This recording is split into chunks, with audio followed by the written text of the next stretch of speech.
사람들이 나이가 들면 노년의 연금에 의존할 가능성이 커집니다.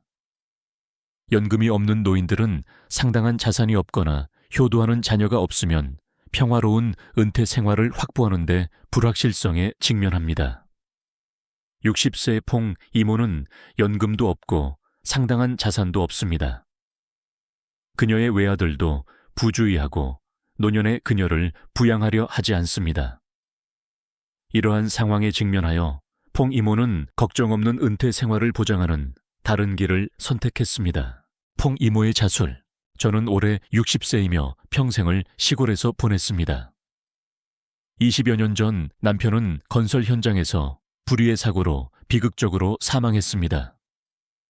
남편이 사망한 후 현장 소장은 내게 30만 위안을 건네며 이것이 그가 감당할 수 있는 전부라고 설명했습니다.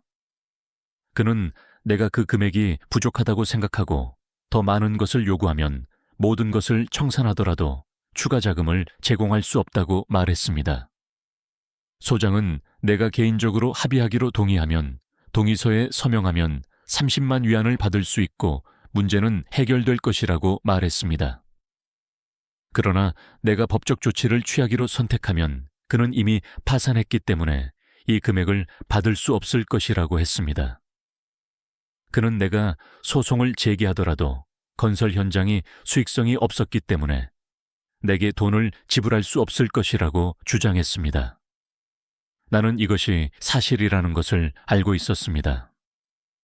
남편이 그곳에서 일하는 동안 소장은 종종 몇 달 동안 임금을 지불하지 않았습니다. 그에게 돈이 있었다면 그는 지불을 보류하지 않았을 것입니다. 30만 위안을 거부하면 아무것도 남지 않을 수 있다는 걱정 때문에 그 금액을 받기로 하고 현장 소장과 동의서에 서명했습니다. 남편이 세상을 떠났을 때 우리 가족의 기반은 무너졌습니다. 그전에는 남편의 건설 현장에서의 수입과 농사일로 얻는 내 수입으로 간신히 살아갈 수 있었습니다. 그러나 이제 남편의 재정적 지원이 없으니 우리 집은 빠르게 어려움에 직면했습니다. 30만 위안이 있었지만 나는 그것을 쓰는 것이 너무 두려웠습니다. 그 금액은 영원히 지속되지 않을 것이고 일단 사라지면 앞으로 어떻게 살아남을 수 있을까요? 남편이 사망한 해에 우리 아들은 이미 18세였습니다. 끊임없이 걱정하고 어찌할 바를 모르는 나를 보고 그는 자원해서 돈을 벌기 위해 도시로 가겠다고 했습니다. 당시 우리 아들은 대학 입학 시험을 치렀지만 성적이 좋지 않아 전문 대학에도 들어가지 못했습니다. 나는 아들이 학문적 경향이 없으니 그가 노동력을 제공하고 돈을 벌기 시작하는 것이 낫다고 생각했습니다. 이 점을 염두에 두고 나는 그가 일하러 도시로 가는 것을 허락하기로 동의했습니다. 떠나기 전에 나는 그에게 비상시에만 사용하고 지출에 주의하라고 지시하면서 1만 위안을 주었습니다. 아들은 1만 위안을 가지고 도시로 향했습니다. 얼마 지나지 않아 그는 한 달에 3천 위안을 버는 자동차 정비공으로 취직했다고 말하기 위해 전화를 걸었습니다. 그는 기술을 익히면 월급이 2배로 늘 것이라고 말했습니다. 나는 안심하고 행복했고 그에게 기술을 잘 배우고 그것을 고수하라고 격려했습니다. 그러나 아들은 집을 사고 싶다며 남편의 보상금을 집을 사는데 보태달라고 말하면서 대화를 전환했습니다. 그는 현재 거주지의 월세가 한 달에 1천 위안이라서 저축할 돈이 거의 없다고 설명했습니다. 그는 집주인에게 이익을 주는 대신 대출을 받아 자신의 집을 사는 것이 더 현명할 것이라고 추론했습니다. 그러면 월세로 지출되는 돈은 모기지를 갚는 데 사용될 수 있고 일단 갚으면 그는 집을 소유하게 될 것입니다. 아들의 요청을 들었을 때 나는 망설였습니다. 연금도 없고 남편도 없는 시골 여성으로서 이 돈은 미래를 위한 나의 유일한 안전 자산이었습니다. 그것이 너무 빨리 사라지면 노년에 어떻게 스스로를 부양할 수 있을까요? 나는 아들에게 내 우려를 털어놓았습니다. 그는 내 은퇴는 전혀 문제가 되지 않는다고 안심시켰습니다. 일단 그가 기술을 익히고 월급이 오르면 그는 나를 도시로 데려와 남은 여생 동안 나를 돌볼 것이라고 약속했습니다. 아들의 말은 나를 기쁨으로 가득 채웠습니다. 도시에 사는 것에 대한 생각은 내 마음을 행복으로 부풀게 했습니다. 더 이상 망설이지 않고 나는 도시에서 집을 사는 것을 돕기 위해 남은 29만 위안을 그에게 이체했습니다.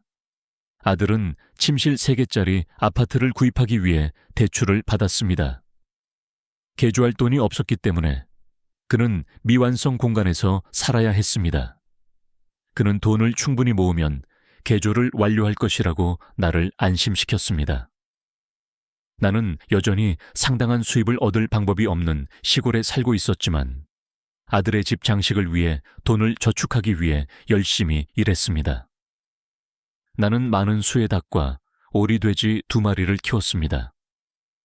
연말에 나는 그것들을 모두 팔아 적어도 수천 위안을 벌었습니다. 아들이 설날에 집으로 돌아왔을 때 나는 그에게 판매 수익금을 건네주며 개조를 위해 빨리 저축하라고 촉구했습니다. 그러면 그는 불편한 미완성 아파트에서 계속 살 필요가 없을 것입니다. 아들은 집을 꾸미는 것은 큰 사업이며 되는 대로 할 수 없다고 말했습니다. 그는 초기 작업이 만족스럽지 않아 나중에 다시 해야 한다면 훨씬 더 큰 번거로움이 될 것이라고 설명했습니다. 나는 그에게 적절한 장식을 하려면 얼마의 돈이 필요할지 물었고 그는 적어도 15만 위안이 필요할 것이라고 대답했습니다. 이 말을 듣고 내 마음은 가라앉았습니다. 나는 우리가 그런 종류의 돈을 모으려면 얼마나 걸릴까라고 생각했습니다. 나는 아들에게 우리 가족의 재정 상황이 좋지 않고 도시 사람들처럼 집을 화려하게 꾸밀 여유가 없다고 상기시키면서 조언했습니다. 우리는 그렇게 운이 좋지 않았습니다. 그러나 아들은 운이라는 개념을 일축했습니다. 그는 분명한 목표를 가지고 있으면 자신의 욕망을 이룰 수 있다고 믿으며 잘 살기로 결심했습니다. 내 조언에도 불구하고 아들은 확고했고 나는 집 장식을 위해 저축하는데 그와 합류하는 것 외에 선택의 여지가 없었습니다. 3년이 흘렀지만 우리는 여전히 필요한 15만 위안을 모으지 못했습니다. 설날에 아들은 여자친구를 우리에게 소개하며 그녀가 그의 여자친구라고 말했습니다. 그녀는 부유한 도시 아가씨처럼 우아한 분위기를 풍겼습니다. 그녀가 나를 바라보는 방식은 경멸과 판단으로 가득 차 있어서 나를 매우 불편하게 만들었습니다. 아들은 여자친구의 가족이 매우 부유하고 그들이 결혼하면 집을 꾸미는 것에 대해 걱정할 필요가 없을 것이라고 언급했습니다. 그녀의 가족에게 15만 위안을 장식에 쓰는 것은 사소한 비용이었습니다. 나는 이것에 대해 우려가 있었지만 아들은 단호했고 내 어떤 반대도 그를 설득하지 못했습니다. 따라서 나는 내 우려를 마음에 담아두기로 했습니다. 얼마 지나지 않아 아들은 집 장식이 진행 중이며 여자친구의 가족이 전액 자금을 지원한다고 말하기 위해 전화를 걸었습니다. 장식이 끝나자 아들과 그의 여자친구는 결혼했습니다. 그들의 결혼식에 참석했지만 매우 눈에 띄지 않는 구석에 자리를 잡았습니다. 예식 내내 아무도 나를 신랑의 어머니로 알아보는 것 같지 않았습니다. 나의 불편함을 깨달은 아들은 우리 가족의 재정적 어려움 때문에 지금은 상황을 견뎌야 한다고 설명하며 나를 안심시켰습니다.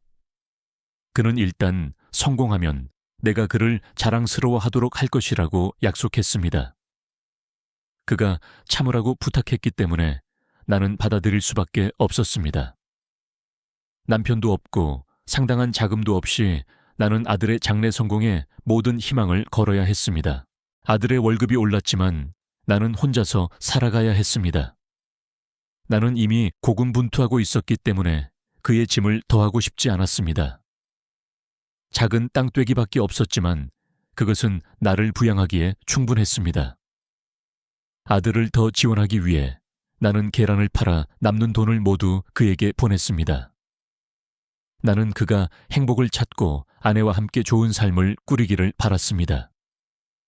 예상치 못하게 아들이 결혼한 후 그는 내게서 거리를 두기 시작했습니다. 그는 자주 전화를 하지 않았고 내가 그에게 연락하려 해도 그는 거의 전화를 받지 않았습니다. 처음에는 그가 바빠서 그런 줄 알았지만 나중에 다른 사람들로부터 며느리가 딸을 낳았는데 내게 알리지 않았다는 것을 알게 되었습니다. 이 소식은 나를 깊이 상심하게 했습니다. 나는 즉시 아들에게 전화를 걸었지만 며느리가 받았습니다. 그녀는 아들이 일하고 있고 그녀가 나와 이야기해야 한다고 말했습니다. 며느리는 아들이 매우 바쁘기 때문에 더 이상 아들에게 전화하지 말라고 말했습니다. 그녀는 내가 손녀를 돌보기 위해 도시로 와야 한다고 말했습니다. 나는 어안이 벙벙했습니다.